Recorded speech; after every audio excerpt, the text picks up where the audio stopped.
Vamos a hacer una palabra de oración hacia recordar a nuestro Señor Jesucristo en este primer día de semana. Nuestro Padre Celestial, te damos gracias, Señor, por estar nuevamente, Señor, conectado con los hermanos. Y hoy, Señor, podemos hacer memoria de Jesucristo, que murió y resucitó. Y hoy, Señor, estamos aquí sencillamente para agradecerte, decirte gracias por la salvación, gracias por tu misericordia, gracias por tu amor que tiene para cada uno de nosotros. Padre Celestial, recibe nuestra gratitud, nuestra alabanza. Te lo ofrecemos en el nombre de Cristo Jesús, nuestro Salvador. Amén.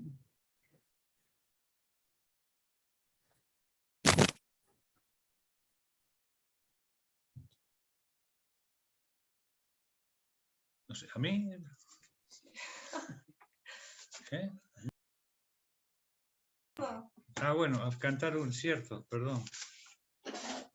Tengo que ser de, bueno, había un 499 el himno. Himno 499. No, perdón. Sí. Estás en 3. 499. Apa, lo tenía marcado. Ay, por... Bueno, a ver los cantores que ayuden. Rostro divino ensangrentado, cuerpo llagado por nuestro bien. Señor, llevaste cuanto dolor de pecados que así te ven. Manos preciosas tan lastimadas, por mí clavadas en una cruz. En este valle mis pasos guía, sé mi alegría, mi norte y luz. Intentemos cantar, hermanos, este himno que no es muy fácil, pero con la guía de los cantores vamos a tratar de entonar. 499.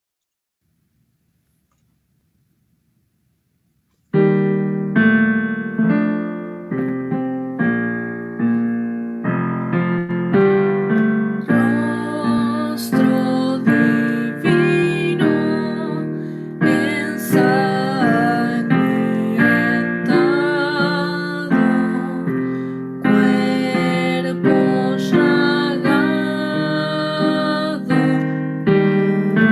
por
Bueno, hermanos, vamos a tener una palabra de oración luego de haber cantado este maravilloso himno. Por ellos. Padre, te damos las gracias porque en esta hora podemos estar delante de tu presencia, reconociendo la obra de Cristo en nuestro favor. Ese manso Cordero, entregado, Señor, como recién cantábamos, es el que hoy nos convoca, es el que obró la salvación, el que glorificó tu nombre con su vida y nos dio, Señor, a nosotros la posibilidad de estar delante de tu presencia.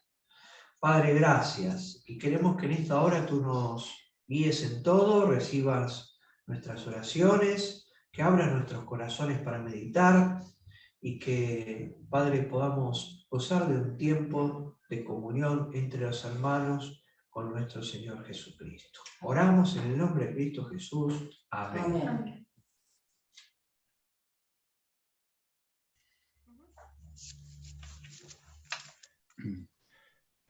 Bien, vamos a meditar nuevamente, por supuesto, como solemos hacer siempre, en el centro de esta hora, la persona de nuestro Señor Jesucristo, que recordemos el momento cuando Él dijo de hacer esto en memoria de Él, y partiendo así el pan y tomando la copa, dijo: esto es mi sangre del nuevo pacto que por muchos es derramada para remisión de los pecados.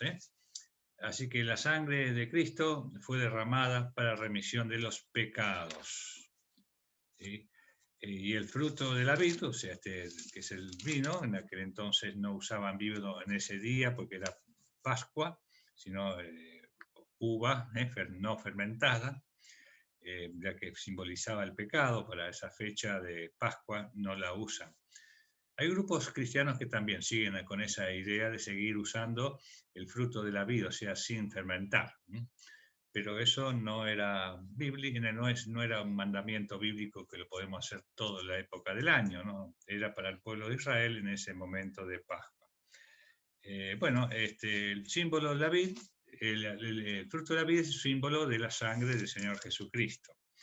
Pero nosotros por eso no comemos la cena o no tomamos la cena del Señor para recibir el perdón de los pecados.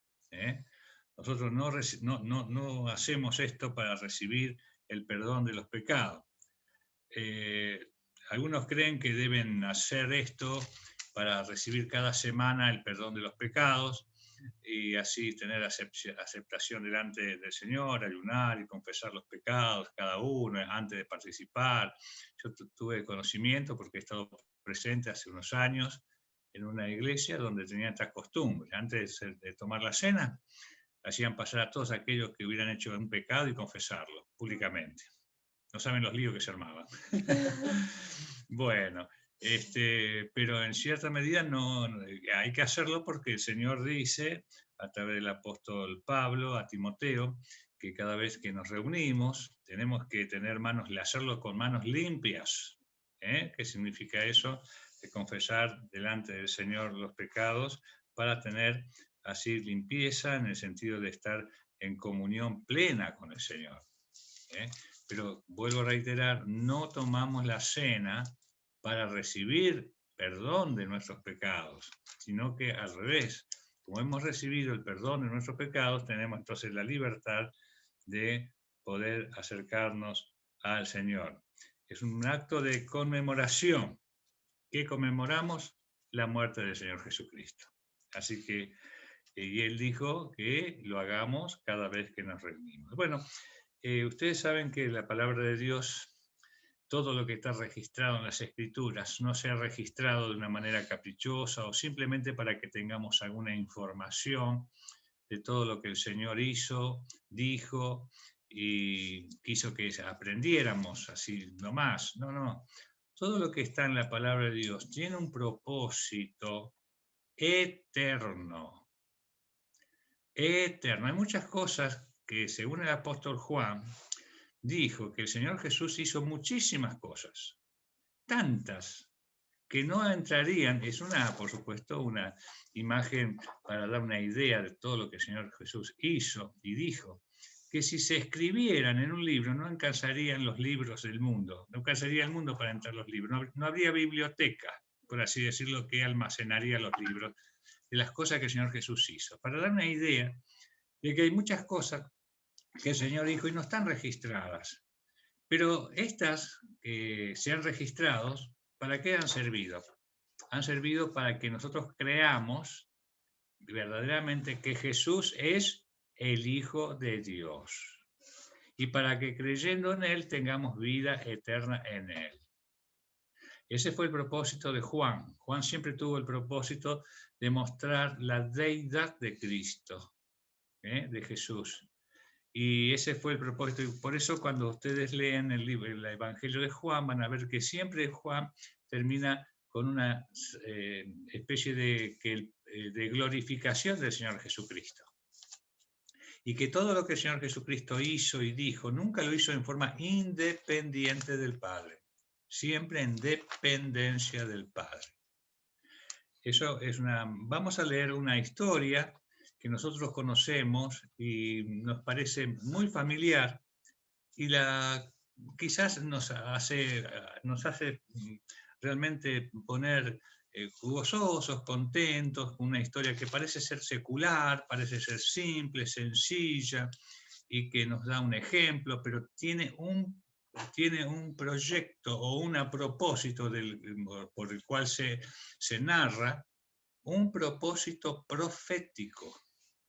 No solamente una circunstancia que vivió la vida del Señor Jesucristo en esta tierra, a través de sus amigos y sus discípulos, sino que todo contacto que él tuvo y se escribieron tiene un proyecto y un propósito profético. Quiere decir que es eterno. Vamos a leerlo en Juan capítulo 12. Evangelio de Juan capítulo 12. Acá, del capítulo 12 al capítulo 20 de Juan, se narran los últimos 6 o 7 días de la vida del Señor. Así que fíjense ustedes, y fue muy exhausto esos días de trabajo, de servicio, tanto así que los discípulos, el Señor los llevaba de un lado al otro, quedaban agotados en el trabajo que tenían. Pero esta porción, estos 8 o 9 últimos capítulos del Evangelio de Juan, como pasa con otros también evangelios, narran la última semana del Señor Jesucristo. Dice capítulo 12 de Juan, 6 días antes de la Pascua, vino Jesús a Betania, donde estaba Lázaro, al que había estado muerto y a quien había resucitado de los muertos. Y le hicieron allí una cena. Marta servía y Lázaro era uno de los que estaban sentados a la mesa con él. Entonces María tomó una libra de perfume de nardo puro de mucho precio y ungió los pies de Jesús y los enjugó con sus cabellos y la casa se llenó del olor del perfume. Y dijo uno de sus discípulos, Judas Iscariote, hijo de Simón, el que lo había de entregar, ¿por qué no fue este perfume vendido por 300 denarios y dado a los pobres? Pero dijo esto no porque se cuidara de los pobres, sino porque era ladrón y tenía la bolsa y sustraía de lo que se echaba en ella. Entonces Jesús dijo, déjala, para el día de mi sepultura ha guardado esto, porque a los pobres siempre los tendréis con vosotros, mas a mí no siempre me tendréis. Gran multitud de los judíos supieron entonces que él estaba allí y vinieron no solamente por causa de Jesús, sino también para ver a Lázaro, a quien había resucitado de los muertos. Pero los principales sacerdotes acordaron dar muerte también a Lázaro, porque a causa de él muchos de los judíos se apartaban y creían en Jesús. Hasta ahí nomás. Bueno, fíjense en ustedes que había judíos que prefirieron ser expulsados de la sinagoga. Prefirieron ellos mismos se apartaron. Ellos se apartaron de la religiosidad, de ese rito judaizante que imponían los fariseos y los escribas para seguir al Señor. Qué maravilla, ¿no? Después de esa maravilla de resurrección que el Señor hizo, nosotros sabemos de milagros que el Señor Jesús realizó. Curó a un jovencito que estaba muriendo, como el hijo de Jairo, recuerdan, que los evangelios lo marcan, y que estaba muriendo, y el Señor lo curó a la distancia, conforme al pedido que hizo aquel centurión, ¿no? Y también tocando el manto, una mujer en ese momento, tocando solamente la virtud del Señor, curó a una mujer que estaba enferma de hacía muchísimos años y que ningún médico podía curarla, que había gastado todo su dinero. También el Señor levantó a una jovencita del lecho de recién había muerto. También resucitó a un joven de una mujer viuda, que era su único hijo, cuando hacía 24 horas que había muerto y iba al cementerio. Qué maravilla lo que el Señor hacía. Curó a personas que estaban al borde de la muerte y que estaban dentro de la muerte. Pero levantar a una persona que hacía más de 4 días estaba muerta era un milagro extraordinario. Nadie podía imaginar una cosa así. Así que esto es una figura muy notoria que ya vamos a interpretar qué significado tiene esto. Y cuando el Señor hacía estos milagros, ¿qué hacía previamente? Elevaba una oración. Y él decía, en el caso de Lázaro, por ejemplo, el Señor se retrasó a propósito durante 4 días, más de 4 días. Nadie podía explicar por qué razón el Señor se demoraba al venir a curar a su amigo Lázaro. Se había curado a tantos que él no tenía contacto ni relación, y justamente a su amigo íntimo lo había dejado más de 4 días después de la muerte. Bueno, el Señor tenía un propósito. Y a través de el propósito se ve ahora, en esta actitud de esta familia. Allí dice, en el capítulo 11, vemos que el Señor Jesús fue glorificado por el Padre. ¿Cómo fue glorificado? Levantando a Lázaro. El Señor fue glorificado. Todos hablaban del Señor.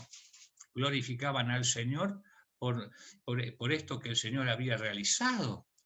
La glorificación. Así que acá y en el capítulo 12 vuelve a haber otra glorificación a través de esta actitud de esta mujer que Juan da el nombre. Mateo y Marcos no dan el nombre, dice que una mujer vino y le ungió. Y aquí notamos nosotros que esta mujer era María, la hermana más chica de esta familia, de las 2 hermanas. Se supone que el varón era el más joven, pero entre Marta y María, la María era la más joven. Así que mientras también este hecho marcó una circunstancia de amor y odio en la multitud, de aceptación y rechazo. Fue una bisagra tremenda. Mientras ocurría este hecho en Betania, que estaba a menos de 4 kilómetros de Jerusalén, en Jerusalén se estaba perpetrando la trama para entregar al Señor a la muerte. Y no solamente la trama de entregar al Señor Jesús a la muerte, sino también de matar a Lázaro, porque era el testimonio por el cual Dios había glorificado a su Hijo y del cual todos habían creído. Así que fíjense ustedes qué terribles momentos. Y bueno, y en este capítulo también, dijimos, el Señor fue glorificado. Pero había una glorificación mayor que él iba a recibir, que era en su muerte, resurrección y glorificación.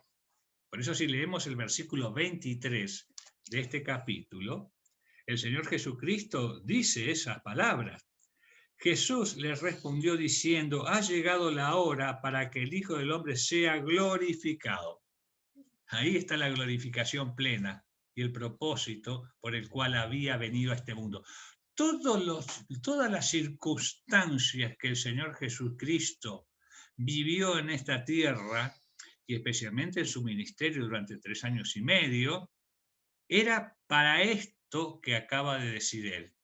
Ahora ha llegado la hora para que el Hijo del Hombre sea glorificado.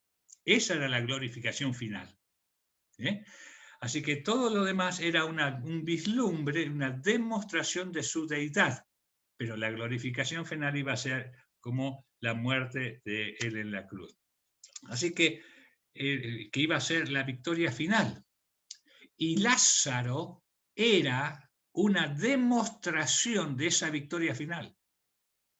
Porque no solamente resucitó a otros, sino que después fue resucitado él mismo. Porque pero la Biblia dice que el Padre lo resucitó. O sea que él nunca se arrogaba autoridad propia independientemente del Padre. Siempre en dependencia del Padre.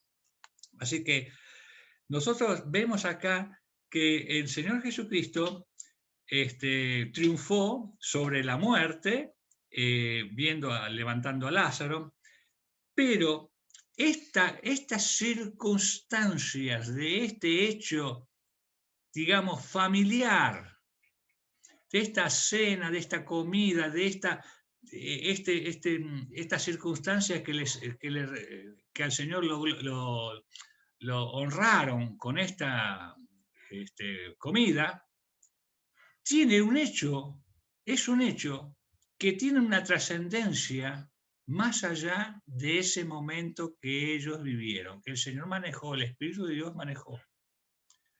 Porque es una figura, este hecho, queridos hermanos, de esta familia aquí en Betania, lo que pasó, es una figura de Israel después que atraviese la tribulación. ¿Entienden? Israel tendrá esta actitud. Ustedes saben que en los evangelios la iglesia no se menciona para nada. Todas las profecías bíblicas, todas, son judaicas en su raíz. Así que esto es una figura de Israel luego de la gran tribulación. Marta es figura de los que atravesaron la tribulación y reciben al Mesías, sirviéndole. ¿Comprenden? La trascendencia de la palabra de Dios, las figuras proféticas de cada una de los términos, las palabras que hay en las Escrituras, nosotros no tenemos noción. A veces no caemos, todos los días tenemos que caer en algo y descubrir estas cosas. Así que mientras tanto se espera ese cumplimiento profético, nosotros tenemos la revelación de las Sagradas Escrituras, transcurre la dispensación actual de la Iglesia por medio de esta escena que nosotros vemos aquí. Está la intimidad que representa cada uno de las 3 invitados, porque en realidad los invitados eran estas 3 personas que eran los actores secundarios. El actor principal, ¿quién era? Jesucristo. Los actores secundarios, Lázaro, Marta y María. El actor principal de esta hora, ¿cuál es? ¿Quién es? Jesucristo. Nosotros somos los invitados. Siempre pasó así. Bueno, esa intimidad representan cada uno de los 3 invitados. Lázaro está en la mesa. al lado, siempre se lo ve al Señor al lado de Lázaro, Lázaro al lado del Señor, mejor dicho. Es la expresión de comunión. Es una actitud de todos los creyentes genuinos, al lado del Señor. Marta es una figura del servicio, lo que realmente hace para honrar al Señor cada día.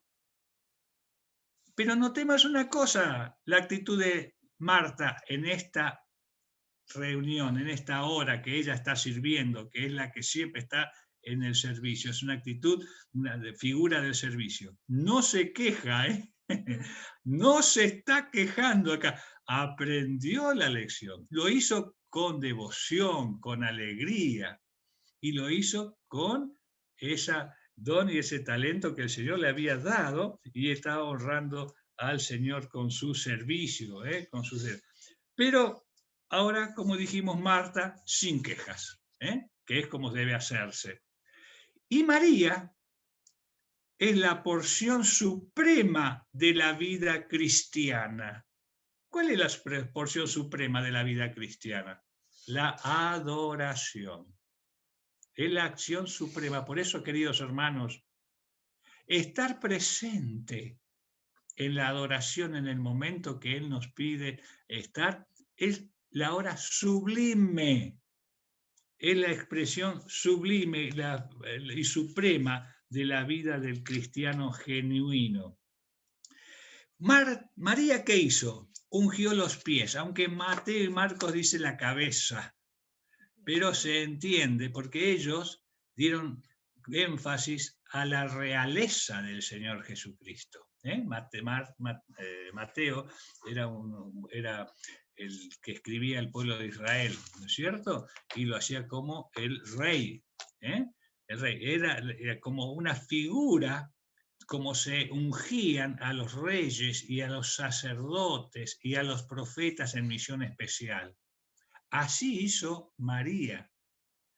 Ungió los pies, la cabeza y hasta llegó a los pies y después jugó con sus cabellos. ¿Por qué hizo esto?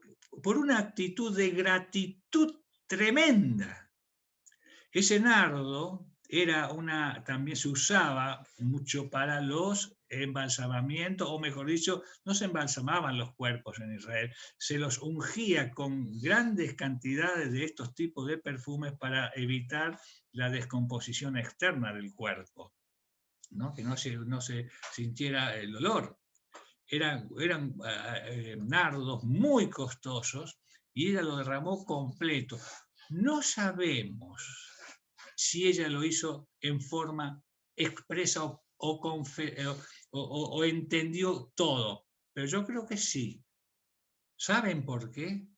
Porque María vivía a los pies del Señor. Así como Lázaro estaba al costado del Señor, estar a los pies es la actitud más sublime también de una persona. María no se perdía una palabra del Señor. Palabra que caía del Señor la recogía ella. Nadie como María estaba tan preparada para que el Espíritu de Dios a través de ella interpretara la acción que hizo.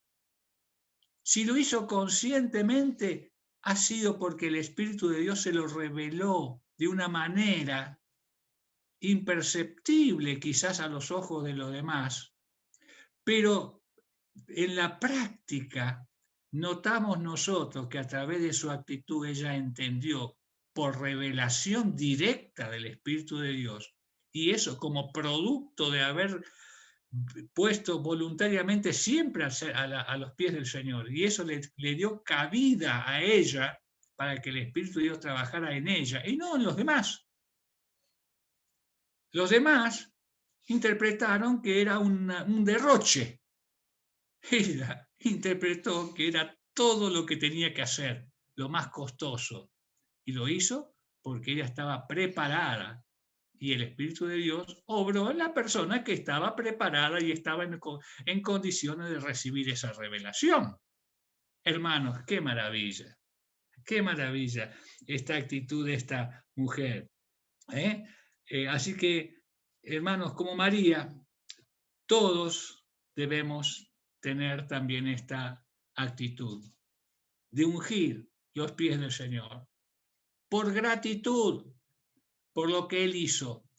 María lo hizo en gratitud de lo que había hecho por su hermano. La angustia tan grande se transformó en gozo inconmensurable.